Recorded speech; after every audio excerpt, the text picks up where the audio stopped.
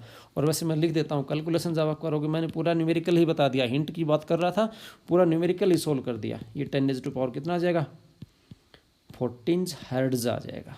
Okay, तो ये आपके पास क्वेश्चन नंबर 4 इस प्रकार से हो जाएगा। तो क्वेश्चन नंबर 4 भी हमारा हो गया है। क्वेश्चन नंबर 5 देखते हैं। क्वेश्चन नंबर 5 में क्या बोला है, the ground state of energy of hydrogen atom is -13.6 electron volt. What are the kinetic and the potential energy of electron in this state. बहुत इंटरेस्टिंग क्वेश्चन है। यहाँ पे मैंने एक आपको फॉर्मूला बताया था कि ग्राउंड स्टेट एनर्जी दे रखी है, काइनेटिक और पोटेंशियल अगर पूछ रहा है तो हमारे पास एक डायरेक्ट फॉर्मूला होता है। और वो डायरेक्ट फॉर्मूला क्या है वो आपको देखना है। मैं आपको फिर से रिवाइज करवा देता हूँ वो फॉर्मूला एक बार। देखो यहाँ पे क्या दिया है, हमें ग्राउंड स्टेट एनर्जी दी है। ग्राउंड स्टेट एनर्जी मतलब हमें क्या दिया है, टोटल एनर्जी दी है। कौन सी एनर्जी दी है, टोटल एनर्जी हमारे पास है -13.6 इलेक्ट्रॉन वोल्ट। पूछ क्या रखा है, काइनेटिक एनर्जी पूछ रखी है और पोटेंशियल एनर्जी पूछ रखी है। तो यहाँ से आपको क्या देखना है कि हमारे पास जो काइनेटिक एनर्जी, वो फॉर्मूले मैंने आपको बोला था याद करने के लिए, एक बार आपको वो फॉर्मूले दिखा देता हूँ। आपको वो फॉर्मूले फिर से दिखा देता हूँ, तो उसके लिए मुझे 2-3 पेज पीछे जाना पड़ेगा। तो आप वो फॉर्मूले देखना। देखो फॉर्मूला, मेन फॉर्मूले में हमने यहाँ पर लिखा, ये लिखा देखो क्या, काइनेटिक एनर्जी होती है वो नेगेटिव ऑफ टोटल एनर्जी होती है। Kinetic energy is the negative of total energy. और जो पोटेंशियल एनर्जी होती है वो 2 time of negative of kinetic energy होती है। ठीक है, पूछ क्या रखा है इस क्वेश्चन में आपसे क्वेश्चन में पूछा है टोटल एनर्जी दे रखी है और काइनेटिक एनर्जी पूछ रखी है। तो हमें पता है कि जो काइनेटिक एनर्जी हमारी होगी, जो काइनेटिक एनर्जी होगी वो होगी negative of total energy, that is equal to negative of -13.6 electron volt, that is equal to +13.6 electron volt. तो ये तो हमारे पास क्या आ गई, काइनेटिक एनर्जी आ गई। अब हमें निकालना है पोटेंशियल एनर्जी। तो जो पोटेंशियल एनर्जी होती है वो होती है negative of 2 time of kinetic energy. Negative of 2 time of kinetic energy relation होता है। तो जो पोटेंशियल एनर्जी हमारे पास आएगी वो आएगी -2 × 13.6, that is equal to -27.2 electron volt. तो ये न्यूमेरिकल के लिए आपको डायरेक्ट ये जो फॉर्मूले हैं, ये 2 फॉर्मूले, इनको याद कर लो आप। काइनेटिक और पोटेंशियल को डायरेक्ट याद करेंगे तो इससे आप ये सोल्व डायरेक्ट हो जाता है। तो यहाँ से हमारा क्वेश्चन नंबर 5 भी सोल्व हुआ। क्वेश्चन नंबर 6 देखते हैं।